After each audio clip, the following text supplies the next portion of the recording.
All right, let's get right into it. Every single year, the South African government spends roughly 1 trillion rand, yeah, a trillion with a T, just procuring goods and services.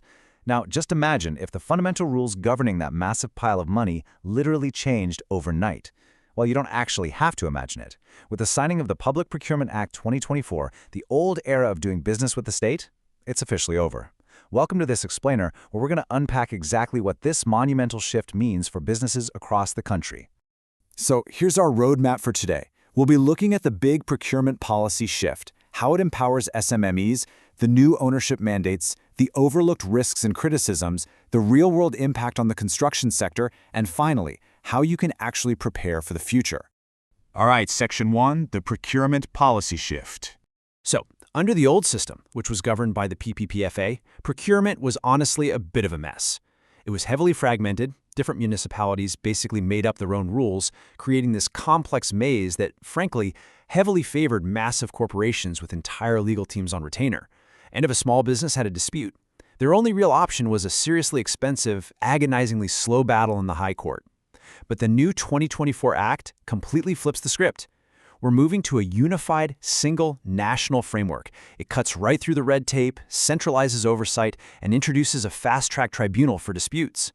The whole focus is shifting away from just picking the absolute lowest price to actively using government spending as a lever for real socioeconomic development. Moving on to Section 2, empowering the SMEs. Okay, so the new act brings in 3 massive structural changes. First up, the creation of the Public Procurement Office, or PPO, right inside the National Treasury. Think of them as the new sheriffs in town, ensuring standardization and compliance across every single level of government. Next, and this is arguably the real game changer here, mandatory set-asides.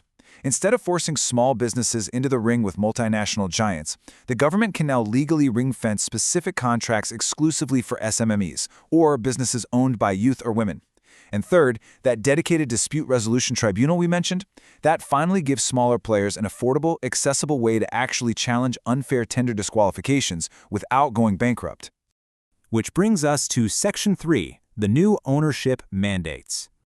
Now, this is where things get really intense.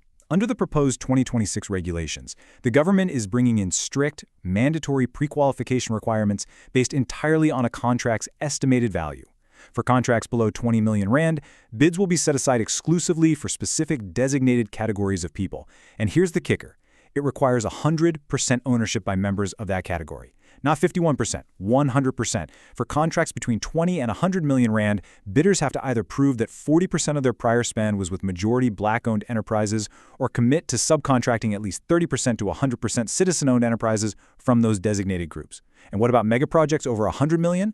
A mandatory 25% subcontracting requirement to 100% owned entities kicks right in. Bottom line, if you don't meet these pre-qualifications, you are totally excluded from bidding. They won't even look at your price or your capability. Let's pivot to Section 4, overlooked risks and criticisms. So, as you can imagine, this is stirring up a lot of debate. Many actually view this as a historic, much-needed correction. Procurement Advisory Group Tenders SA, for example, notes that these policies proactively use government spend for good. They literally call it an invitation for previously marginalized small businesses to move from the sidelines of the economy right onto the center stage.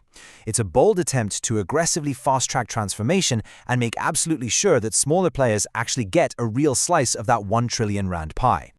On the flip side, though, the pushback from industry groups has been severe. Take NISA, the National Employers Association of South Africa. They argue that these regulations are exclusionary and baffling. They're raising major alarms about looming legal and constitutional challenges.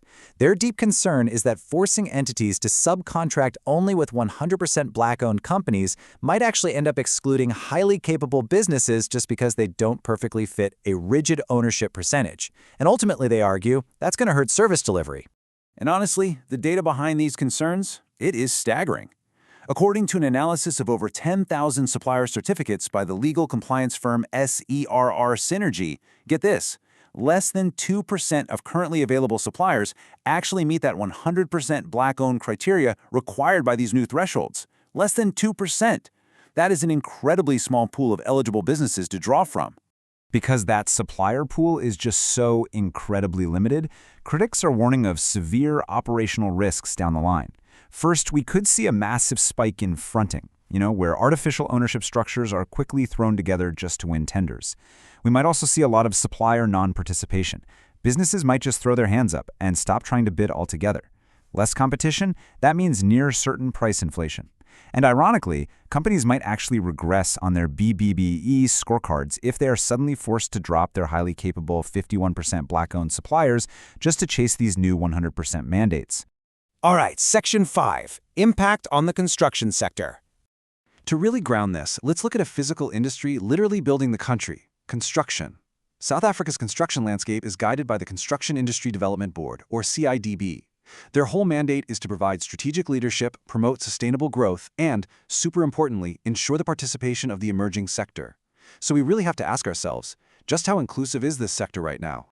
Well, the numbers are actually quite revealing. For entry-level Grade 1 contractors, and there are over 108,000 of them active in the country, more than 80% are already Black-owned. So at the grassroots level, massive transformation has already taken place. The sheer appetite for entrepreneurship in construction, it is absolutely there. But here is where it gets tricky. As we move up the ladder to the much higher value grades 2 to 9, Black ownership sits at 68%. Now, that's still a solid majority, sure, but academic research points out a really frustrating reality here.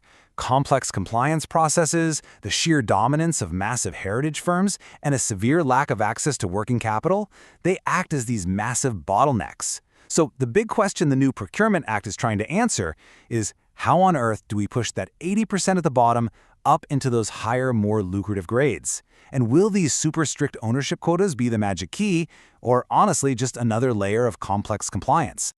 Let's bring it home with Section 6, Preparing for the Future.